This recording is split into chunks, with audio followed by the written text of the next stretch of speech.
Rekaman terbaru dari militer Israel atau IDF memperlihatkan bentrokan jarak dekat yang intens antara pasukan IDF dan pejuang Hamas di sebuah gedung apartemen di kawasan Khan Yunis, jalur Gaza.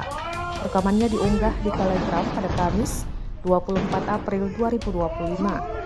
Dalam pertempuran yang berlangsung di dalam struktur bertingkat tersebut, kedua pihak terlibat dalam tembak-menembak sengit.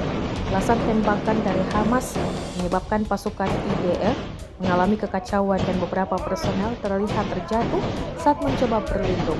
Konfrontasi ini menyoroti eskalasi berkelanjutan di wilayah tersebut dan mencerminkan pertempuran urban yang kini menjadi medan utama dalam konflik Gaza.